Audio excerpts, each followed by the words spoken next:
Time to pivot over to talk with the Baton Rouge Area Foundation. And we welcome Chris Meyer back into the studio. How are you, man? Hey, I'm great. Good morning, Brian. Why, when I teased the forecast and said, will we get any relief from the heat, you just like side-eyed me, shaking your head no? I mean, it's the time of the year. We should just all buckle down, drink your water as much as you can.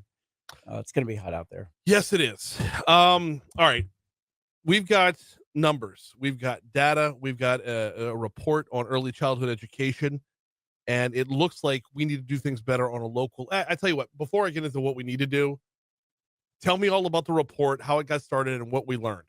Yeah. So, about 8 months ago, we put out one of our opportunity data project releases where we're studying really the drivers of opportunity in our community, trying to really help leaders and community members focus on if we're going to change our circumstances, what can we do about it? Yeah. There's no better return on investment than getting early childhood education right. And while Baton Rouge has made some really significant strides in this area, there's some glaring challenges in the way we organize, the way we fund, and the way we provide access to early childhood.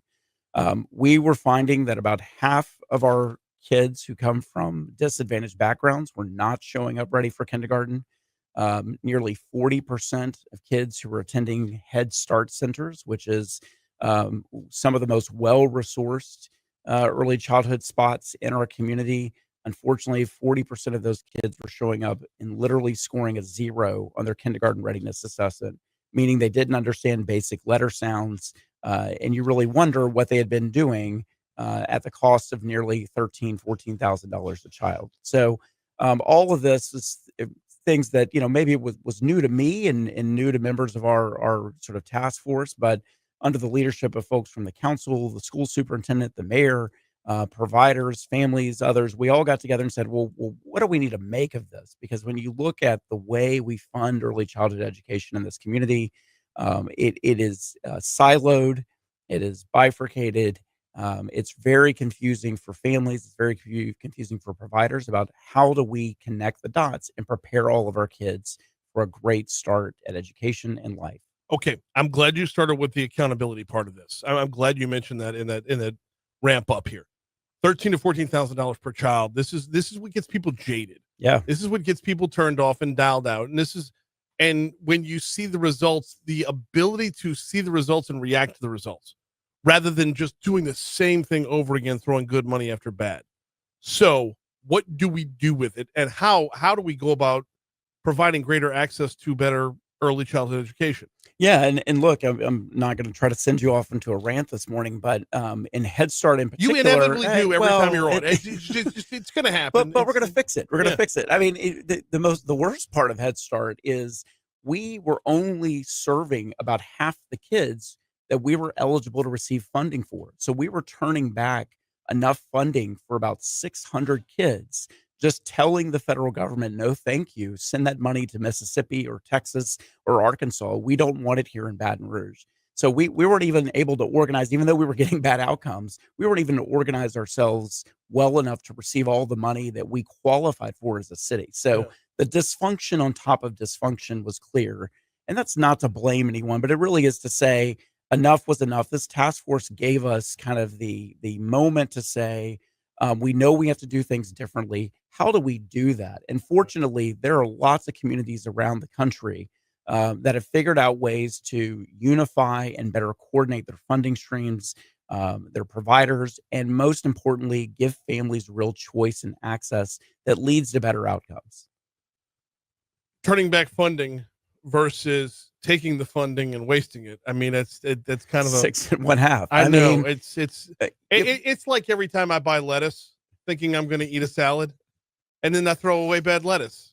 What's the difference? Well, but the problem here is if you were a family in Head Start, you only had access to the iceberg. Right. You had no. But even sort of the salad iceberg bar went bad in the fridge.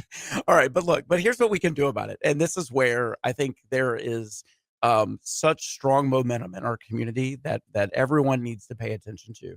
Our school superintendent, our new mayor, our council, our school board, they are all united in not running things the way they've always been run, which were very siloed. So if you qualified for Head Start, you could only enter through the Head Start door and only have access to one of 10 centers. That's not going to be the case anymore. The mayor and the superintendent last week, along with us, came together and said, we're going to together create a new coordinating entity. And we're going to do it with faith leaders, providers, families, nonprofits. We're all going to get together and we're going to form a new organization whose only job is to coordinate all the resources available for early learning and make sure they're only going to centers that are quality, make sure families have real access, that they're not siloed into a slot just because of the type of funding they get. So it really empowers both our provider community, our faith community, but most importantly, our parents, our families, that now are going to have real choice at better options for serving and developing their kids. Okay, now this is the part where it gets fun, but it's also the part where it gets, the real questions start to come up. Like, how do you get all these people rowing in the same direction?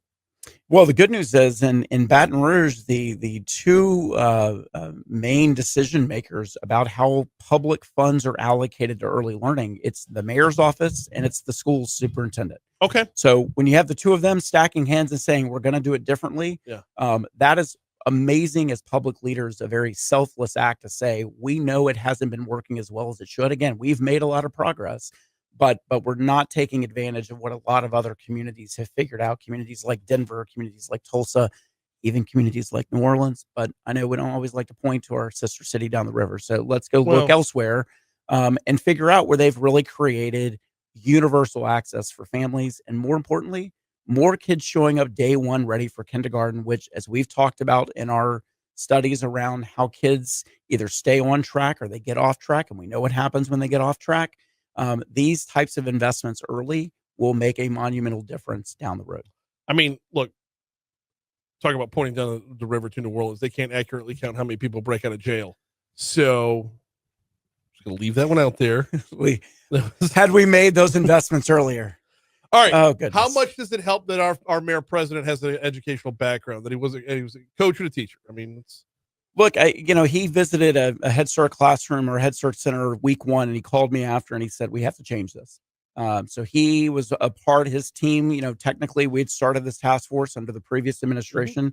To his credit, his team jumped right in.